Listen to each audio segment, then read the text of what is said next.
Iran पर Israel के ताबड़तोड़ हमलों के बीच ईरान के विदेश मंत्री अरागची ने रूस जाकर रूस के राष्ट्रपति व्लादिमीर पुतिन से बहुत महत्वपूर्ण मुलाकात की है। जी हां, और बड़ी खबर यह आ रही है कि रूसी प्रशांत बेड़े से सैन्य गतिविधियां तेज कर दी गई हैं। रूस के प्रशांत बेड़े में खास तौर पर कई ऐसे इलाके हैं जहां पर ये सैन्य गतिविधियां, नौसैनिक गतिविधियां, अभ्यास शुरू कर दिए गए हैं। यानी अब रूस की नौसेना में भी बड़ी हरकत देखी जा रही है। गौरव, रूस की एक बहुत शक्तिशाली नौसेना है। उनके पास युद्धपोत, aircraft carrier battle groups, nuclear powered submarines, ये सभी हैं। और इन अभ्यासों में 40 से ज्यादा युद्धपोत, 30 सैन्य विमान और 5000 सैनिकों को शामिल किया गया है। और इनका नेतृत्व एडमिरल विक्टर लीना इस ऑपरेशन का नेतृत्व कर रहे हैं।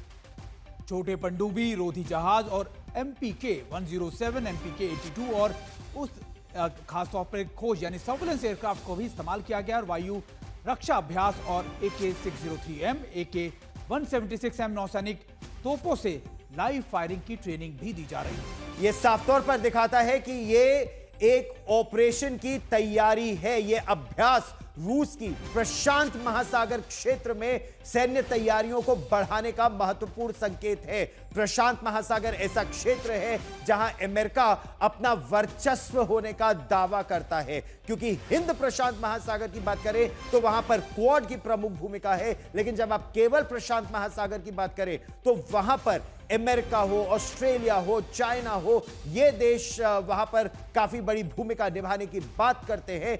ईरान पर हमलों और क्षेत्रीय तनाव के बीच रूस अपने सैन्य और कूटनीतिक प्रभाव को और मजबूती से दिखाने का यह प्रयास कर रहा है।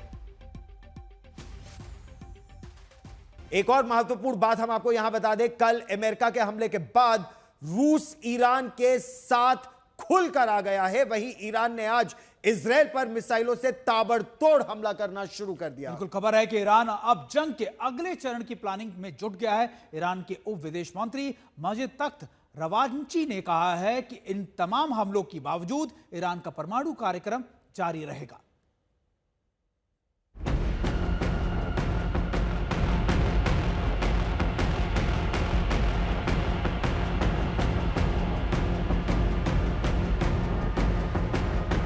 ग्यारह दिन की जंग, 2 मुल्कों की भीषण बमबाजी, 950 लोगों की मौत, हजारों जख्मी,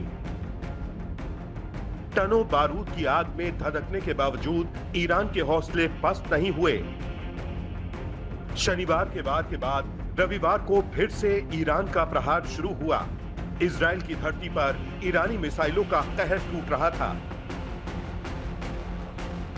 इजरायल के शहर तेल अवीव में तबाही का मंजर नजर आ रहा था, क्योंकि अमेरिका के हमले के बाद ईरान के इंतकाम की ज्वाला और धधक पड़ी थी। ईरान ने अमेरिका को उसकी करतूतों का अंजाम भुगतने की चेतावनी तो दी, लेकिन कहर इजरायली शहरों पर बरपा। ईरान ने B-2 बॉम्बिंग के बाद एक साथ 3 मोर्चों पर काम शुरू किया हुआ है। एक तरफ दुनिया भर में ईरान पर अमेरिकी हमले के खिलाफ प्रदर्शन हो रहे हैं, दूसरी तरफ ईरान ने खाड़ी में अमेरिकी ठिकानों पर हमले का ऐलान कर दिया है। तीसरी तरफ ईरान आगे की रणनीति बनाने के लिए रूस पहुंच चुका है। ईरान पर अमेरिकी हमले का विरोध अमेरिका में ही हो रहा है। अमेरिका के न्यूयॉर्क में सैकड़ों लोग ईरान पर अमेरिकी हमले के विरोध में सड़क पर उतरकर प्रदर्शन कर रहे हैं। ट्रंप को इस युद्ध के खिलाफ अपने मुल्क में भी विरोध का सामना करना पड़ रहा है। तो उधर ग्रीस के एथेंस तक लोग ईरान पर हुए हमले के विरोध में अमेरिकी दूतावास के बाहर विरोध प्रदर्शन करते नजर आए। पाकिस्तान में हुकूमत एक तरफ ट्रंप को नोबेल शांति पुरस्कार देने की अपील कर रही है, दूसरी तरफ लोग कराची की सड़कों पर उतरकर ईरान पर इजरायली हमले का विरोध कर रहे हैं।